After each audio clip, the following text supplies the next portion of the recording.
Hello, my name is Frank Hanaway, and welcome to Big Journey, Small Steps.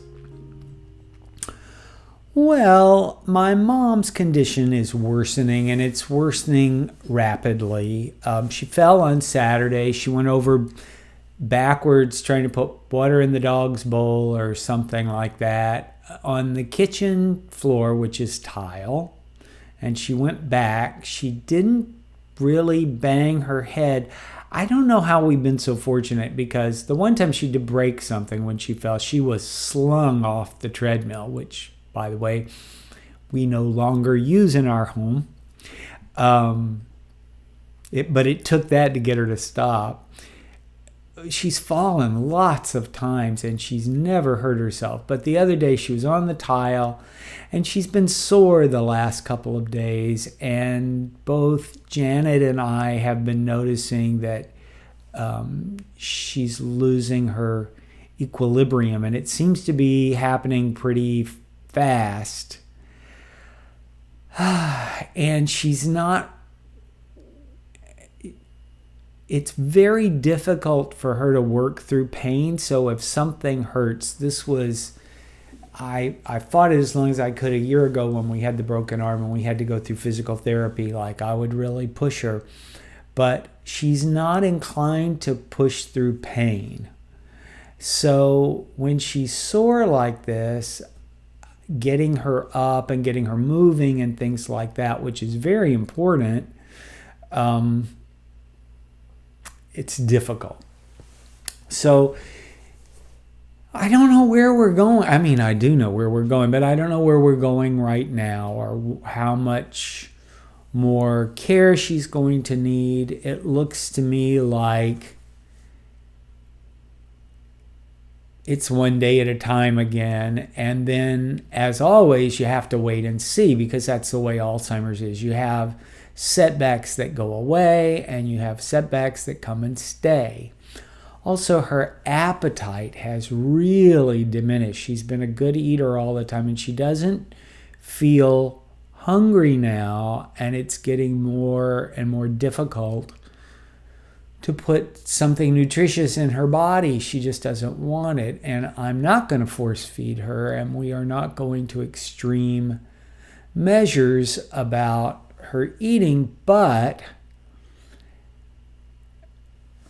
I'm trying to leave options open for her. So I want her body to be as strong as it can be for as long as she wants to. Fight's the wrong word, but I guess that's what life is a fight. The older you get, the more you realize that it's a struggle. Life is a struggle. I mean, we do so many things that we don't want to do, that are unpleasant or don't feel good. Maybe starting the day with brushing your teeth. I mean, we do a lot of things. It takes a lot to maintain our bodies, and we're not always aware even that we do those things. And what's difficult for her now is she just doesn't have the will to push through. So I don't know what that means. I don't know what it means in the long run. I know that for right now, I'm just trying to be as sweet to her as I possibly can, and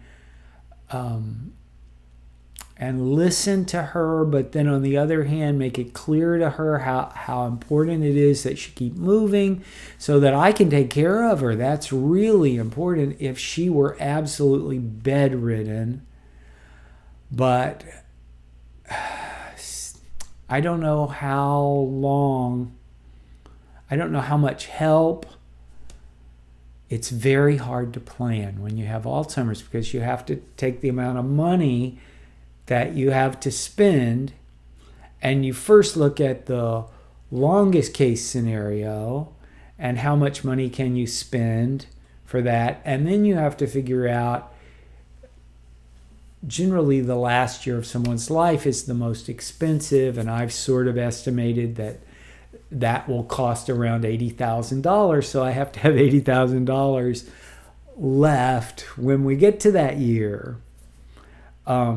We can't ever go on Medicaid because the combination of her Social Security and her retirement are too much. And so I can't see how she would ever qualify. And it wouldn't help us really anyway. So I guess I'm sharing this with you, a little bit of my confusion. I'm moving forward. I've changed from being the parent to being the grandparent. So I'm just trying to let go of anything that I ask of her that's not essential to her well-being for today. We don't have lengthy plans for the future, but I want her to be as comfortable and as self-sufficient for as long as she can be, because that has been really important to her. It's been important to her that she fixes her meals. It's been important to her that she be able to shower. I think we're getting quickly to the point where she's not going to be able to do those things on her own. So anyway, this isn't a very cheerful message maybe today, but I like to keep you up to date, and I like to keep it real. I don't like to just come in here and say, oh, isn't it lovely? We have Alzheimer's at our house. It's just thrilling. She's very contented emotionally and happy. I'm also noticing she keeps asking me, does somebody else live in our house? And no, it's not me in makeup, because I said, did you get confused because you've seen me in makeup? And she said, oh no, I know when you're in makeup. I love it when you wear makeup. I wish I'd known that when I was a kid. Maybe I don't. I would have been killed in Riverview. I might not have been killed, but I would not have been able to walk down the street. And I've always enjoyed the privilege of walking down the street. Well, anyway, prayers are always appreciated. And I appreciate you taking the time to listen. That's all I have for you for today. From the bottom of my heart, I'd like to wish you peace and joy.